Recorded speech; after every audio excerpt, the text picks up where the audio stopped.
Welcome back to Vlad's Place and to my trip to Alaska, where I recently went to film our next episode of Cooking and Kids. Besides filming and fishing, I also had an opportunity to meet a very unique person and a very special place. I'm Joe Connors, 78 years old, soon to be 79, and I live here in Sterling, Alaska, on the Kenai River.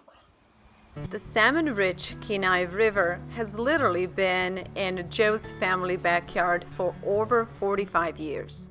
Together with his family, Joe owns and shares his Big Sky charter and fishing camp with a number of guests every year. The unique grounds offer a rustic comfort of an authentic Alaskan lodge and 9 cabins, which can be a perfect base camp for everything the Kenai River has to offer. And you and your family are invited to come and play.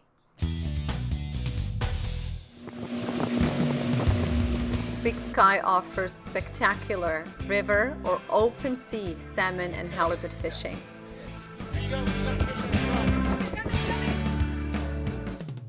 There's definitely a lot of soul to this place, and one of the people who's most responsible for preserving the family tradition and culture of taking good care of customers and nature and family in general is Mr. Joe Connors.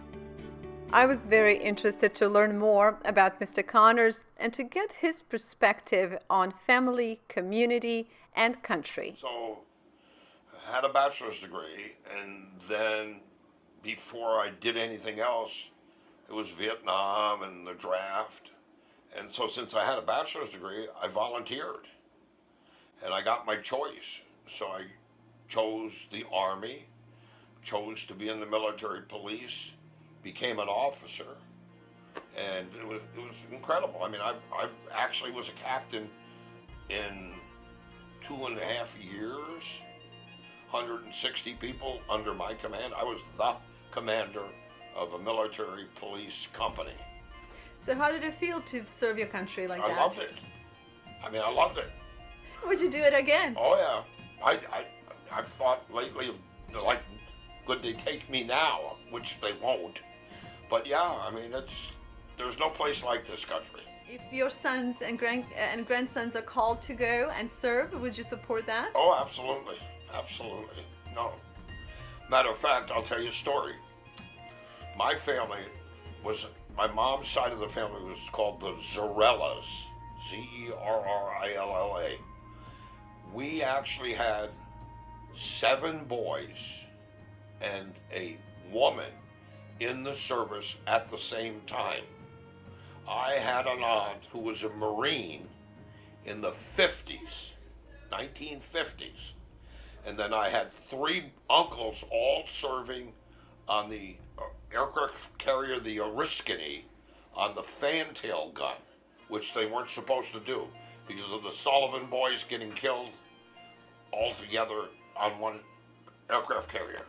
But suddenly, Joe got all choked up, but silence and his eyes said it all.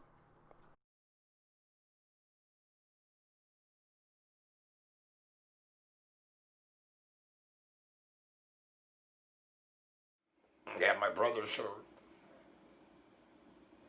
Yeah. It was a dream that was worth serving. I don't see how I'd have what I have and be where I am if people before me didn't do what they did. Yeah. Joe is a man of few words and a man with a big heart for his family and his country. I wanted to ask him if he believes American dream will prevail. I think we're going to win this battle. I hope like hell.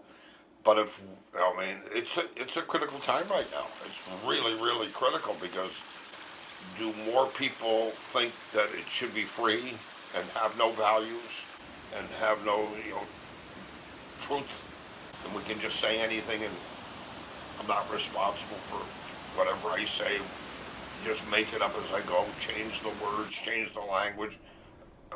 Right now it's a critical time. Really, really critical. Our work, and my work in particular, my focus is on building stronger families, reconnecting families, and building strong and well-connected communities. So how do you think we can achieve this? What would help us? You got to have a vision of where you want to go. You got to figure out what the steps are to get there. You got to start. You have to start somewhere. So like a small step, then maybe a little bit bigger step the next time, and more steps. And you got to be successful and get some rewards in the beginning to keep doing it. There's no question about the future is built on enthusiasm and energy of youth. Yet, we should not disregard the wisdom and guidance of our elderly. After all, none of us will be where we are today without the sacrifices of those who came before us.